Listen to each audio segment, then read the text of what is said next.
Jai Narayan student, myself Nidhi Lal. Today I discuss for class 10th history part 2. Already हम लोग ने part 1 में discuss किया कि 1789 में फ्रेंच रिवॉल्यूशन ने कितना उसने इस्टेब्लिश किया, किस तरीके से डेमोक्रेसी लाने की पूरा उसने वर्क किया।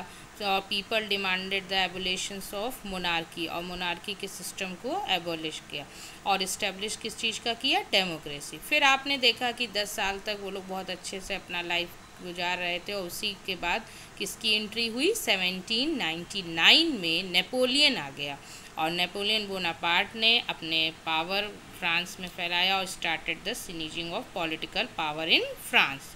फिर उसने अपने तरीके से अपना वर्क करना स्टार्ट किया, डेमोक्रेसी को ख़त्म करा और अपना मोनार्की सिस्टम को उसने पूरा वहाँ फैलाया। और 1804 में सिविल कोड, नेपोलियन कोड के नाम से जाना जाता है, उसमें कुछ गुड था और कुछ बैड भी थे, कुछ अच्छे भी काम किया उसने और कुछ ड्रॉबैक्स भी थे। इस तरीके से आपने उस पार्ट 1 में पढ़ा। तो आपने देखा कि 1789 में फ्रेंच रिवॉल्यूशन डेमोक्रेसी को इस्टेब्लिश किया और पीपल की जो डिमांड क्या थी कि एबॉलिश करना था मोनार्की सिस्टम को। और फिर 10 साल बाद 1799 में नेपोलियन आया, नेपोलियन बोनापार्ट ने क्या स्टार्ट किया, seizing the political power in France. फिर 1804 में सिविल कोड आया, जिसका सिविल कोड के नाम को नेपोलियन कोड भी कहा जाता है। फिर 1815 का हम लोग पढ़ेंगे अभी आज इसमें कि बैटल ऑफ वाटरलू हुआ, जिसमें नेपोलियन को हराया गया, और इसमें पर्शिया, रशिया, ऑस्ट्रेलिया और ब्रिटेन, PRAB के नाम से जाना जाता है। फिर यहाँ पे ट्रीटी ऑफ वीना भी साइन हुआ, और कैसे बोर्बन डायनेस्टी को रिस्टोर किया गया, क्योंकि वहाँ पर भी कंजर्वेटिज्म सिस्टम था। तो ये सारा चीज़ें आज हम लोग इस पार्ट 2 में डिस्कस करेंगे। Now start the making of nationalism in Europe. तो यहाँ पर आप देख रहे हैं नो नेशन स्टेट, कोई नेशन स्टेट नहीं था उस टाइम पर। तो ये किस सेंचुरी की अगर हम बात करें तो मिड 18th सेंचुरी की बात करें।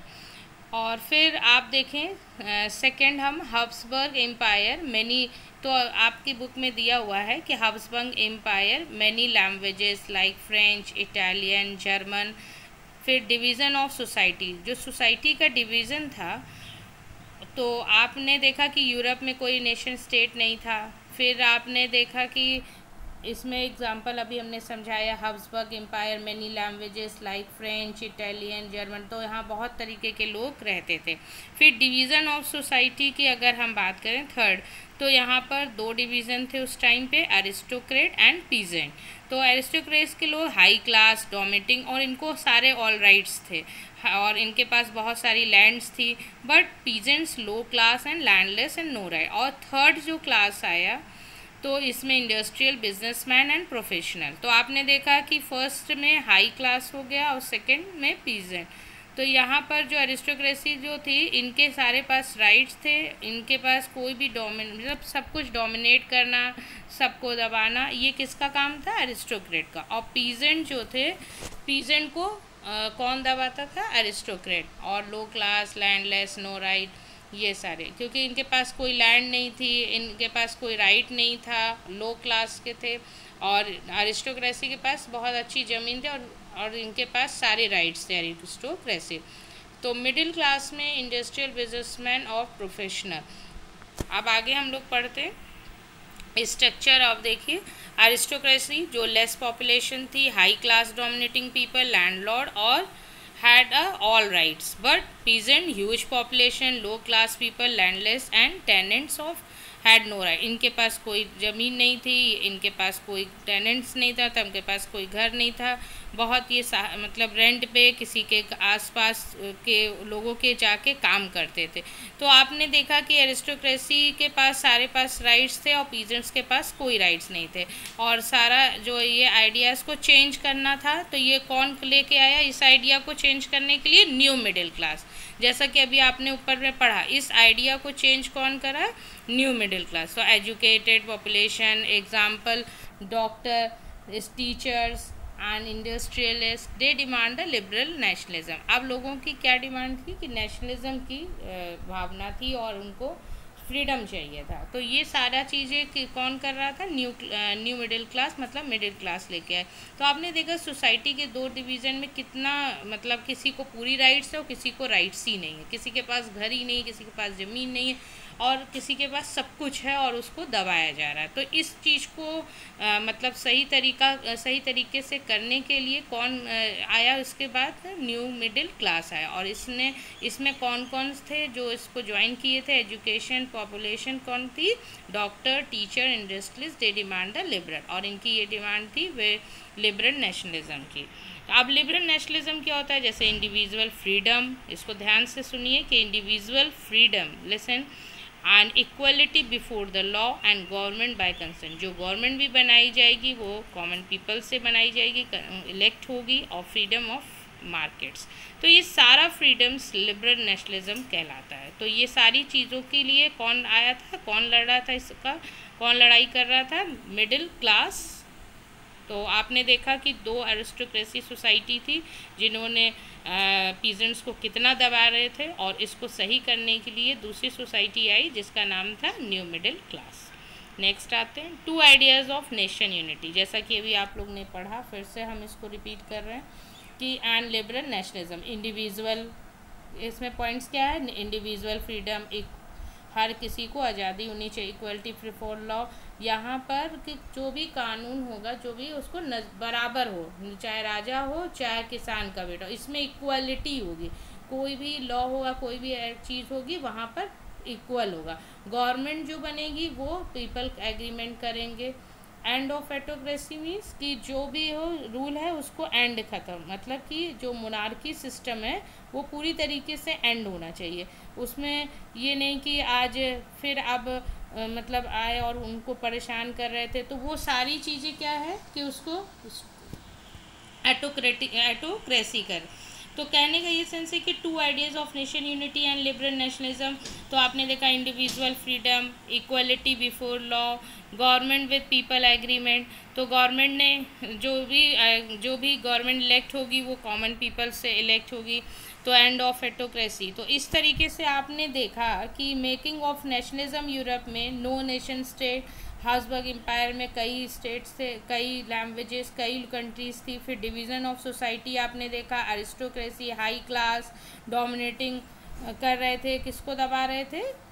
पीजेंट्स को, और ऑल राइट्स उनके पास थे, सारे राइट्स थे, लेकिन पीजेंट्स के पास कोई भी राइट्स नहीं थी, लोअर क्लास थे और ये लैंडलेस लेबर थे। आपने अभी ये पढ़ा ऊपर में। फिर आपने पढ़ा कि मिडिल क्लास में, जो हमारी मिडिल क्लास थी वो आई, उन्होंने एक सोसाइटी उन्होंने तीसरी बनाई, और उस मिडिल क्लास आते आते एक मिड 18th सेंचुरी में वहाँ पर क्या हुआ कि एक तीसरी क्लास बनी जिसका नाम था मिडिल क्लास, और इसमें 18th सेंचुरी के ही मिड में वो उभरी, और उसमें बिजनेसमैन, टीचर्स, प्रोफेशनल, और इन्होंने उसके लिए लिबरलिज्म की भावना थी, जैसा कि अभी आपने पढ़ा। और दो आइडियाज़ लेके आई, नेशन की यूनिटी, नेशंस को एक यूनिटी करना है, और लिबरल नेशनलिज्म।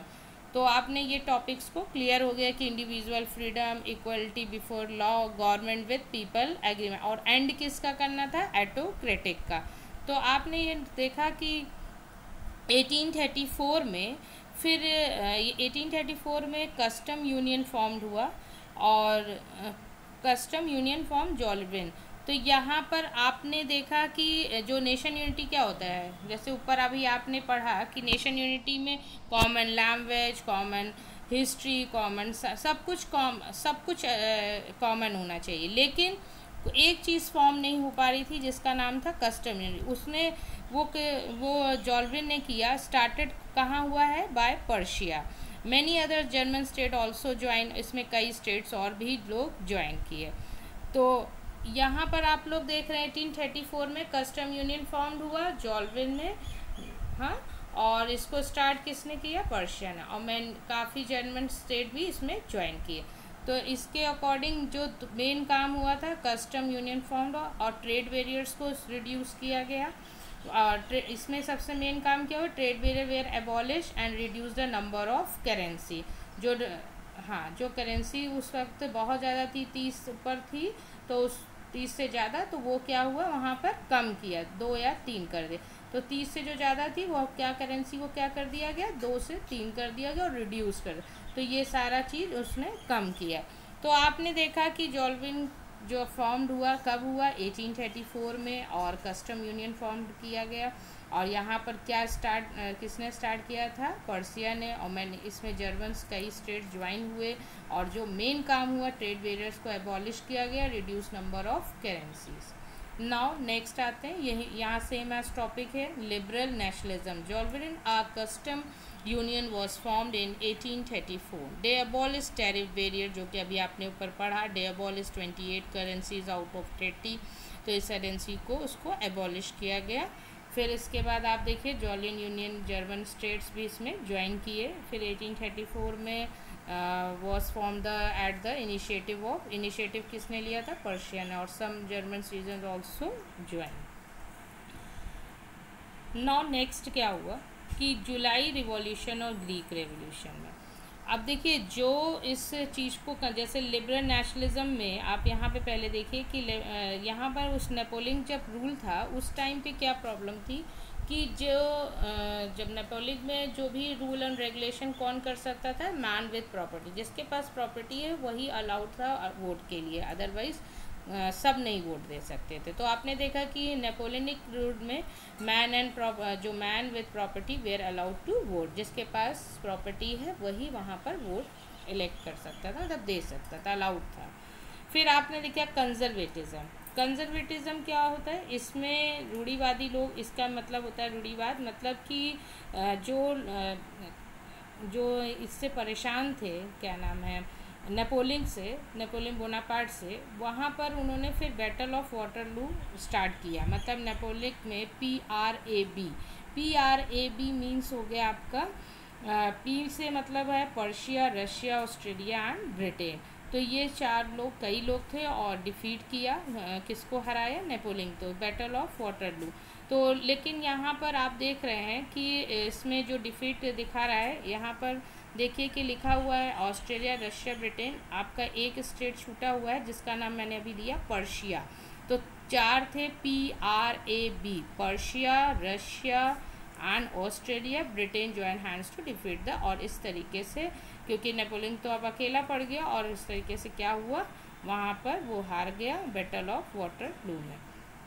लेकिन जो कंजर्वेटिज्म, वहाँ के लोग, जो ये 4 जो स्टेट्स थे, वो क्या चाहते थे कि मोनार्की ही सिस्टम हमेशा रहे, तो कंजर्वेटिज्म रहे। तो European government wanted to preserve वो चाहते थे इस तरीके से उसको, जो traditional institution society in France जो जैसे था उसको और प्रिजर्व रखा जाए। तो वहाँ पर क्या साइन हुआ, ट्रीटी ऑफ वीना, और ट्रीटी ऑफ वीना साइन कब हुआ है, 1815 में। कब साइन हुआ है, 1815 में, और उसी में कई चीज़ें लाई गई, बोर्बन डायनेस्टी रिस्टोर।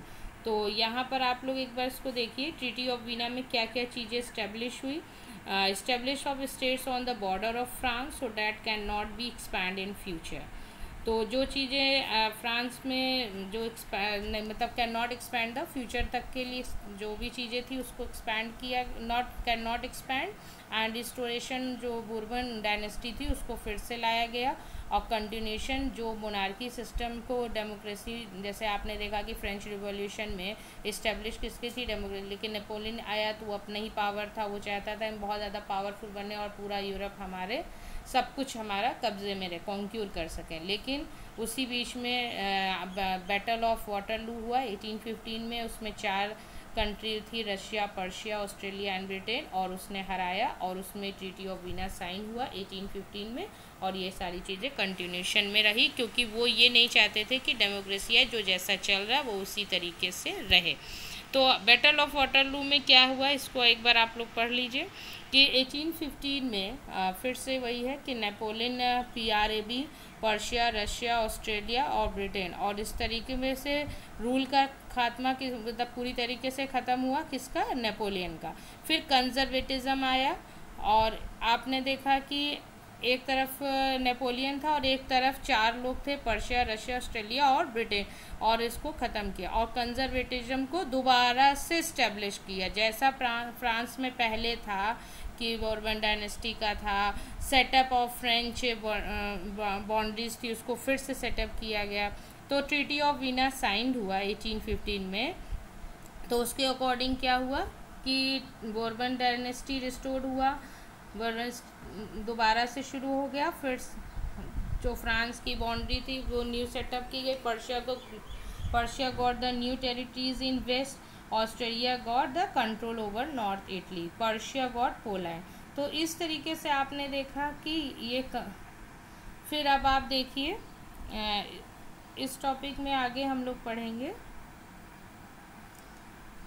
अब इस पॉइंट को हम बताएंगे क्या क्या हुआ जब ट्रीटी ऑफ वीना साइन हुआ। तो दो चीज़ों में डिवाइड हुआ, एक जुलाई रिवॉल्यूशन और एक ग्रीक रेवोल्यूशन। जुलाई रिवॉल्यूशन में क्या हुआ, 1815 के राज को एंड हो गया था और कंजर्वेटिज्म का जो आइडियाज़ था इसमें काफ़ी लोग खुश थे और काफ़ी लोग नहीं खुश थे। लेकिन जो खुश नहीं थे तो उन्होंने कुछ चेंजेस किया। जैसे क्या है, पहला इन्होंने किया जो कंजर्वेटिज्म नहीं चाहते थे, तो Bourbon dynasty overturn by liberal revolutionary, constitution monarchy was setup. Monarchy का मतलब हेड कौन था, Louis Philippe head of constitutional monarchy. ठीक है। रिवॉल्यूशन स्टार्ट इन ब्रुसेल, तो बेल्जियम की कैपिटल है कौन, ब्रुसेल। ठीक है। Belgium not separated from Netherlands. तो आपने देखा कि जब यहाँ पर सब इंडिपेंडेंस के लिए लड़ रहे हैं, तो ग्रीक रेवोल्यूशन में 1821 में Greek war of independence start and western European countries help the Greeks. 1832 में ट्रीटी ऑफ कॉन्स्टेंटिनोपल आया और वहाँ पे साइन किया, जिसके अकॉर्डिंग में ग्रीक को इंडिपेंडेंस क्लियर किया गया। मतलब जो साइन हुआ 1832 में, तो ट्रीटी ऑफ कॉन्स्टेंटिनोपल में क्या साइन हुआ, जहाँ पर ग्रीक को डिक्लेयर किया गया एज एन इंडिपेंडेंस कंट्री। तो आपने देखा कि जुलाई रिवॉल्यूशन में कंजर्वेटिज्म जो था उसको पूरी तरीके से ख़त्म करने के लिए मतलब जो नहीं चाहते थे उन्होंने क्या किया, तो उसमें उन्होंने जुलाई रिवॉल्यूशन में कुछ चीज़ें रखा, जैसे Bourbon dynasty overthrow by liberal revolutionary, फिर constitution monarchy was a setup, फिर आपने देखा कि वहाँ का हेड मोनार्की लुइस फिलिपी लाया गया, फिर रिवॉल्यूशन स्टार्टेड इन ब्रुसेल। तो आपने देखा कि फिर उसने ये देखा कि ग्रीक रेवोल्यूशन ने 1821 तक ये सारी चीज़ें, लेकिन 1821 ने ग्रीक वॉर किया कि सब अपने लिए मतलब नेशन स्टेट की बात करें इंडिपेंडेंस की, तो उसने भी इंडिपेंडेंस स्टार्ट किया और वेस्टर्न यूरोपियन कंट्रीज़ ने भी हेल्प किया ग्रीक्स की। और 1832